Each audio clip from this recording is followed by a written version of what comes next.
বন্ধুরা, এখন থেকে কিছু ঘন্টা আগে রাশিয়া থেকে এমন একটা খবর সামনে উঠে এসছে যেখানে আমাদের প্রতিবেশী দেশ পাকিস্তান সহ বিশ্বের অর্ধেক ডজনের থেকেও বেশি দেশকে পুরো নাড়িয়ে দিয়েছে। কিন্তু এই পুরো মামলায় সবচেয়ে বেশি দুর্গতি হয়েছে পাকিস্তানে, কারণ পাকিস্তান প্রায় এক দশক ধরে এই প্রয়াসে লেগে রয়েছে যে যেমন বন্ধুত্ব ভারতের রাশিয়ার সাথে রয়েছে, পরবর্তীকালে আমাদের বন্ধুত্ব রাশিয়ার সাথে এরকমই হোক। এই জন্য পাকিস্তান রাশিয়ার সাথে এমন ডিল করেছে যার জন্য আমেরিকা পাকিস্তানের ওপর মারাত্মক রেগে গেছে।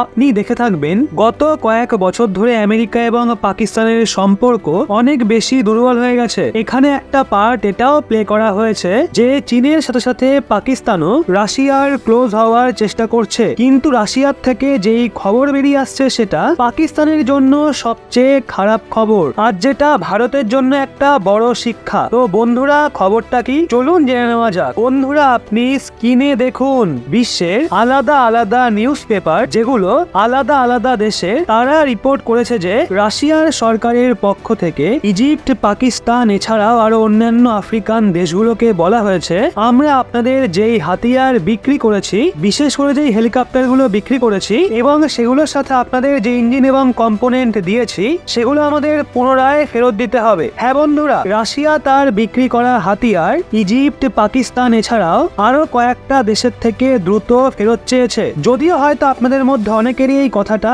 বিশ্বাস হবে না যে রাশিয়া পাকিস্তানকে হাতিয়ার বিক্রি করে। আপনি হয়তো বলতে পারেন এটা ভুল খবর বা হয়তো ভুল রিপোর্টিং করা হয়েছে। তো বন্ধুরা, আপনাদের বলে দিই তেমন কিছুই নয়। আপনাদের বলে রাখি 2015-16 সালে রাশিয়া পাকিস্তানের সঙ্গে অ্যাটাক হেলিকপ্টারের ডিল করেছিল আর তার ডেলিভারিও 2018 সালের শেষের দিকে শুরু করে দিয়েছিল। তখন থেকে আজ পর্যন্ত প্রায় 4টে হেলিকপ্টার পাকিস্তানকে অলরেডি ডেলিভার করে দেওয়া হয়েছে। অর্থাৎ রাশিয়া অনেক আগে থেকেই পাকিস্তানকে অনেক অ্যাডভান্স এবং লিথাল হাতিয়ার বিক্রি করে এসছে। শুধু হাতিয়ারই নয়, অন্যান্য বিভিন্ন প্রকারের মিলিটারি ইকুইপমেন্ট এবং অ্যাডভান্স হাতিয়ার রাশিয়া পাকিস্তানকে দিয়ে এসছে। আপনার এটা এই জন্য জানা নেই কারণ এর ওপর যদি কেউ ভিডিও বানিয়ে আপনাদের বলে তাহলে আপনারা তার মাথার ওপরেই চড়ে বসবেন। এছাড়াও আপনারা বলে থাকেন রাশিয়া তো ভারতের বন্ধু, রাশিয়া এমনটা করতেই পারে না, রাশিয়া তো আমাদের সত্যিকারের বন্ধু।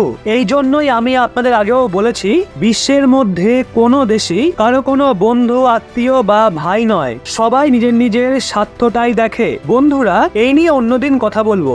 এখন তো পরিস্থিতি এমন যে রাশিয়ার এমন অদ্ভুত ডিমান্ড নিয়ে পাকিস্তানে প্রচুর হইচই শুরু হয়ে গেছে, কারণ পাকিস্তান এই অ্যাটাক হেলিকপ্টারের ওপর অনেক বেশি নির্ভর করে থাকে। কারণ পাকিস্তানি সেনাবাহিনীর কাছে কিছু হাতে গোনা হাতিয়ারই অবশিষ্ট রয়েছে যেগুলো ভালো কোয়ালিটির, নয়তো সবই তো চাইনিজ বজ্র পদার্থ।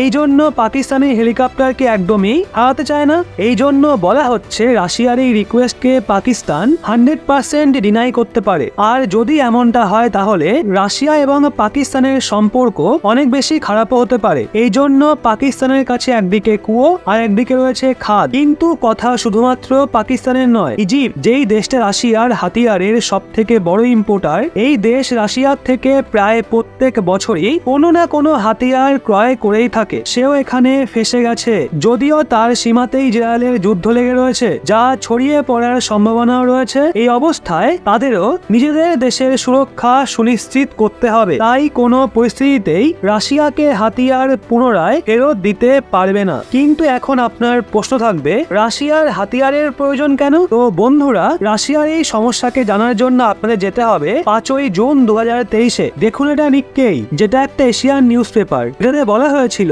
রাশিয়া ভারত এবং মায়ানমার এই দুই দেশ থেকে হাতিয়ারের স্পেয়ার পার্টস ফেরত চেয়েছে। বিশেষ করে ভারত এবং মায়ানমারকে রাশিয়া যেই ট্যাঙ্ক বিক্রি করেছিল তার জন্য রাশিয়া তার স্পেয়ার পার্টস এবং আলাদা আলাদা যে অংশগুলোকে সাপ্লাই করেছিল সেগুলো পুনরায় ফেরত চেয়েছে। তিনি বলেছেন এগুলো আমাদের খুবই প্রয়োজন, কারণ আমাদের কাছে অনেক পুরনো ট্যাঙ্ক রয়েছে যেগুলোকে আমরা রিপেয়ার করে ইউক্রেনের বিরুদ্ধে ব্যবহার করব, কারণ এদের যে ট্যাঙ্কের রেজিমেন্ট রয়েছে সেটা গত 2 বছরে যুদ্ধের কারণে বড় লেভেলে ধ্বংস হয়ে গেছে। এই অবস্থায় তারা পুরনো ট্যাঙ্ককে রিভাইভ করে সেগুলোকে ব্যবহার করতে চাইছে। যদিও তখন থেকেই জানা ছিল ভারতের উপরের প্রভাব 0% পড়বে, কারণ ভারতের কাছে আজকের সময়ে এই ক্যাপাবিলিটি রয়েছে যে রাশিয়ার স্পেয়ার পার্টস তো বাদই দিন, বরং ভারত রাশিয়ার বেশিরভাগ হাতিয়ারই নিজেদের দেশে স্বদেশীভাবে তৈরি করতে পারে। পারবে। এই অবস্থায় আমাদের ওপর এর কোনো এফেক্ট পড়বে না, কিন্তু ইজিপ্ট এবং পাকিস্তান এর ফলে খুবই খারাপভাবে প্রভাবিত হবে, ডিপ্লোম্যাটিক লেভেলেও এবং মিলিটারি লেভেলেও। তো বন্ধুরা, যদি এই বিষয়ে পরবর্তীকালে কোনো আপডেট আসে তাহলে আমি আপনাদের অবশ্যই জানাবো। বাকি আপনাদের কি বক্তব্য?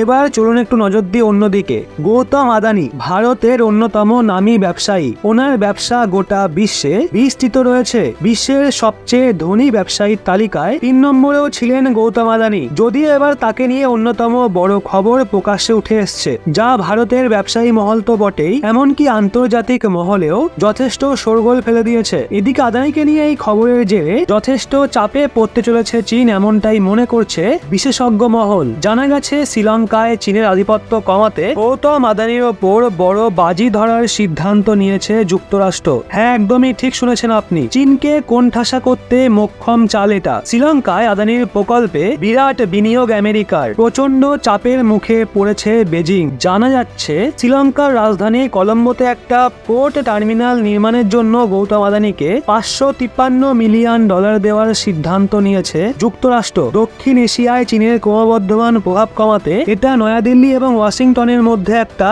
পরোক্ষ চুক্তি বলে মনে করা হচ্ছে। কলম্বোর ওয়েস্ট কন্টেনার টার্মিনালের উন্নয়নে ইন্টারন্যাশনাল ডেভেলপমেন্ট ফাইন্যান্স কর্পোরেশনের কাছ থেকে এই অর্থ পেতে চলেছেন গৌতম আদানি। মার্কিন সরকারি সংস্থা ইন্টারন্যাশনাল ডেভেলপমেন্ট ফাইন্যান্স কর্পোরেশন এটাকে এশিয়ার বৃহত্তম অবকাঠামো বিনিয়োগ বলে অভিহিত করতে পারে। এটা বিশ্বজুড়ে অবকাঠামোতে আমেরিকার সবচেয়ে বড় বিনিয়োগগুলোর মধ্যে একটি। ইউএস ডেভেলপমেন্ট ফাইন্যান্স কর্পোরেশন বলেছে এটা শ্রীলঙ্কায় অর্থনৈতিক ক্রিয়াকলাপ বাড়াতে অনেকটাই সাহায্য করবে। এর ফলে ভারত ও শ্রীলঙ্কার মধ্যে আরো ভালো সমন্বয় হবে বলেও আশা করা হচ্ছে। শ্রীলঙ্কায় একটা বন্দর গড়ে তোলার জন্য গৌতম আদানিকে অর্থায়নও ইঙ্গিত দেয় যে সাম্প্রতিক অতীতে শ্রীলঙ্কায় চীনের ক্রমবর্ধমান প্রভাবে মার্কিন যুক্তরাষ্ট্র বিরক্ত। গত বছর শ্রীলঙ্কার রাজধানী কলম্বোতে চীনা বন্দর এবং মহাসড়ক প্রকল্পে দুর্বলতা দেখা দেয়। এদিকে প্রতিবেশী দেশগুলোতেও ক্ষমতার ভারসাম্য বজায় রাখতে চায় ভারত। কৌশলগত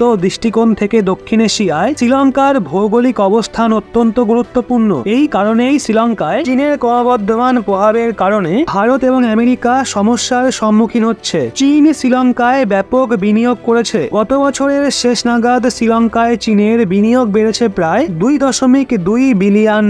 শ্রীলঙ্কার হাম্বানটোটা বন্দর গড়ে তুলছে চীন। তবে শ্রীলঙ্কার ওপর চীনের মোট ঋণের একমাত্র হাম্বানটোটা বন্দরই বৃহত্তম অবদানকারী। মার্কিন সরকার বেশ কয়েকবার হাম্বানটোটা বন্দরকে চীনের একটা কৌশলের অংশ হিসাবে বর্ণনা করেছে, যদিও বা চীন সবসময় অস্বীকার করেছে আমেরিকার এই দাবিকে। এদিকে কলম্বোতে আদানির গভীর জলের টার্মিনাল বন্দর চীনের হাম্বানটোটায় নির্মিত হবে বলেই মনে করছে যুক্তরাষ্ট্র। তো বন্ধুরা, এই সম্পূর্ণ বিষয়টা জেনে আপনাদের কেমন লাগলো নিচে কমেন্টে অবশ্যই জানান।